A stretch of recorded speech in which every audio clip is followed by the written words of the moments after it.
আসসালামু আলাইকুম গাইস, আবারও চলে আসছি নতুন একটা রেসিপি নিয়ে। আজকে হচ্ছে মুরগির মাংস। দেখেন এখানে আমি 1 কেজি মতো মুরগির মাংস নিয়ে নিয়েছি। আর এখানে আমি মুরগির মাংসের জন্য পর্যাপ্ত মশলা নিয়ে নিয়েছি। দারচিনি, এলাচ নিয়ে নিয়েছি, লবণ নিয়ে নিয়েছি 1 চামচ, হলুদ গুঁড়ো ফুল 1 চামচ, মরিচের গুঁড়া 1.5 চামচ, জিরার গুঁড়া, ধনিয়ার গুঁড়া 1 চামচ, এলাচ হচ্ছে 4টা, দারচিনি 3টা, তেজপাতা 4 টুকরা। আর এখানে আমি পরিমাণ মতো তেল নিয়ে নিয়েছি। সো গাইস, এখানে আমি তেল অ্যাড করে দেবো। এখন তেল গরম হয়ে গেছে, এখন পেঁয়াজ অ্যাড করে আমি 1 কাপ পরিমাণ পেঁয়াজ অ্যাড করে দিলাম। একটা মুরগির জন্য প্রায় 1 কাপ পরিমাণ পেঁয়াজ লাগবে, তাহলে মশলাটা পাতলা হয়ে যাবে। তো এখন ভাজা এ পর্যায়ে মশলা অ্যাড করে দিতে হবে। মশলাগুলো দিয়ে দিলাম, এখন ভালো করে নেড়ে দিতে হবে। 2 থেকে 3 মিনিট ভাজা ভাজা হয়ে গেলে একটু পানি অ্যাড করে দিতে হবে। তো এখন 1 চামচ আদা বাটা, 1 চামচ রসুন বাটা ভালো করে নেড়ে চেড়ে দিতে হবে।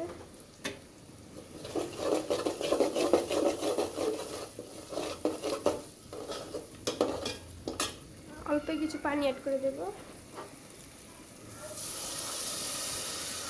2 থেকে 3 মিনিট ঢেকে দেব। সো গাইস, চলেন দেখি এখন কোন পর্যায়ে আছে। দেখেন মশলাটা ভাজা ভাজা হয়ে গেছে। এখন আমি মাংসগুলো অ্যাড করে দেব।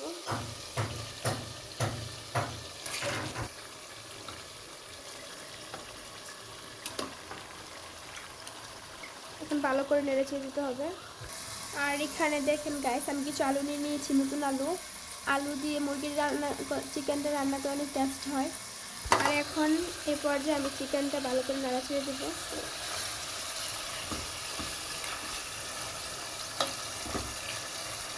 তো গাইস, আপনারা চিকেনটা যতই কষাবেন তত টেস্টটা ভালো আসে,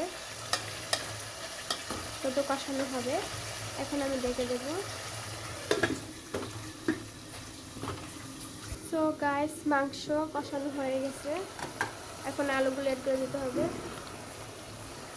ভালো করে নেড়েছে আর 2 থেকে 3 মিনিট কষিয়ে নিতে হবে।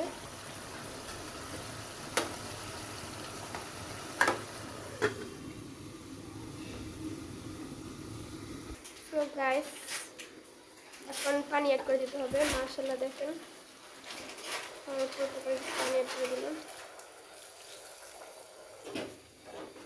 ভালো করে নেড়ে চেড়ে দিতে হবে।